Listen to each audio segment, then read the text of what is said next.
ప్రియులారా, త్వరగా 7 జాతులు వారు ఎవరసలు, ఆ 7 జాతులు అనేటువంటి ఇది ఏంటి, దాన్ని మనలోంచి తీసివేసుకోవడానికి మనం ఎలా సిద్ధపడాలి, ప్రయత్నం చేయాలో మనం ఒకసారి ఆలోచన చేద్దాం ప్రియులారా.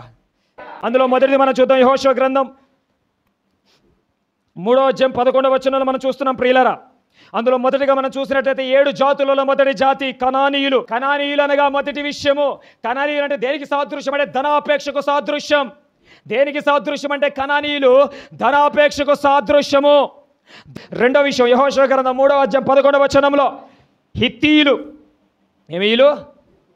హిత్తీయులు అనేటువంటి జాతులను నువ్వు విడిచిపెట్టాలి. దీనికి సాదృశ్యం ఏంటో తెలుసా ప్రియులారా? అసూయ.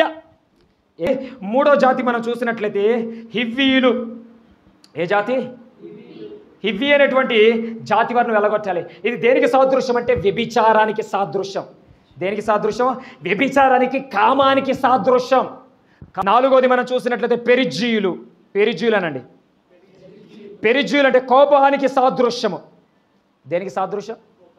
కోపానికి. ఐదో విషయాన్ని మనం చూద్దాం ప్రియులరా. గెరిషీయులు. యెహోషువ గ్రంథం 3వ అధ్యాయం 11వ వచనంలో మనం చూస్తే గెరిషీయులు.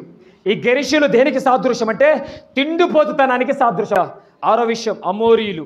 పక్కన వాళ్ళకి చెప్పండి అమోరీయులు అని. గర్వానికి సాదృశ్యం.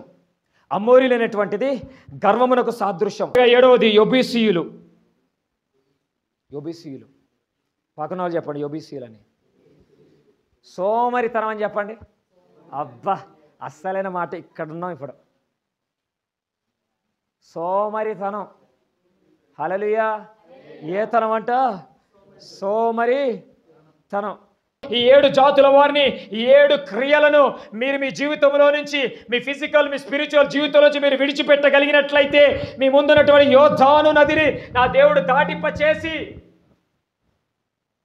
కనాను దేశమైన, పాలు తేనెలు ప్రవహించు దేశమైన దేవుడు మీ కొరకు దాచి ఉంచిన 2025 వాగ్దానాన్ని, ప్రవచనాన్ని మీరు స్వాధీనపరచుకుందురుగాక, మీరు స్వతంత్రించుకుందురుగాక.